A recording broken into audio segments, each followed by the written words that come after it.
So now we're going to hear from Bayflex Solutions about accelerating flexible hybrid electronics at scale with commercial-grade reliability data frameworks. There we Hello. are. Hello. Hi. Welcome on stage. Good morning. I have my third cup of coffee. I know you guys Well, have been going on. he's joining us from California. That's why it's morning for him. For us, it's already 7 p.m. 7 p.m. Yeah, no, I appreciate it. So it's probably a drinking time for you. I know It's just Friday. some people out in Asia, it must be way past brandy time. Appreciate the opportunity, Kaisha, to tech break and to everyone on the line. So given that this is the kind of last session, I wanted to kind of keep it a little bit more lighter and talk to everyone about a topic that's been on my mind. And then let's just see how that transpires is what I want to do. So let me, you know what I look like. That's not interesting. So let me get rid of that. Okay. All right. All right. Well, thank you.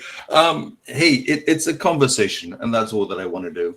So thank you, everyone, for joining.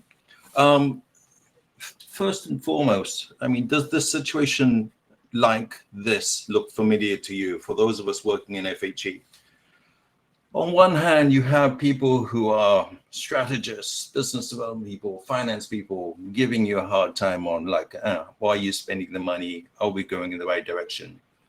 And then on the right, you have a lot of people, the team members within your team, every few days trying to talk about technical updates and developments and progress of qualification of products and things like this. It's stressful, right? It's really, really stressful. So look, it's confusing times, it's stressful times. Everyone's under the cosh.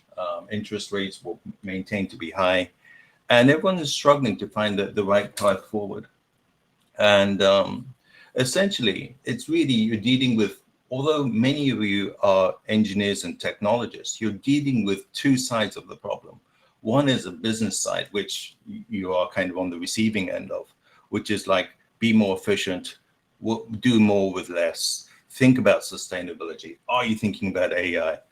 And on the right-hand side, for those who are involved with the nitty-gritty of technology, basically, when it comes down to reliability, you're dealing with, hey, does my product or does my thing work continuously? And that's usually trying to figure out where there's cracks and contact failures. You're looking at different kinds of strains.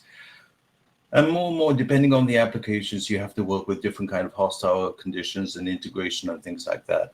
It could be altitude, it could be liquids, it could be a lot of different things. So you're dealing with stress in many ways and many problems.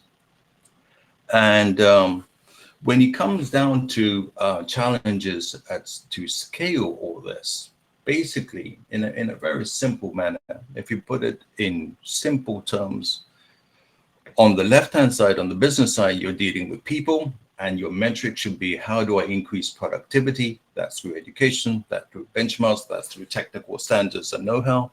Finance, what is my return on investment? Faster, cheaper, maybe greener. And then finally, when the rubber hits the road, it's really about the product. Essentially, right now, it is finding the balance of what is good enough. And the balance is a three-legged stool of material costs, that's a variable cost, CapEx, that's a fixed cost, and then reliability performance. So finding that equilibrium of the three is really, really difficult. We try to talk to a lot of different people, and when it comes down to the most critical problems that of reliability that a lot of people are facing, we kind of broke it down into four major buckets: those that are in materials and components, those that are in printing, those that are in connectors, and those something to do with the substrate. And in between, you can probably see for yourselves some of the specific issues that people are dealing with to essentially respond to what is good enough. Stuff on that. Hope that's clear. I hate to say it, but what is the easiest way to overcome all these, or what is one measurement of overcoming this, is simply something called data. And that's really the idea that I want to implant to many of you here on this call.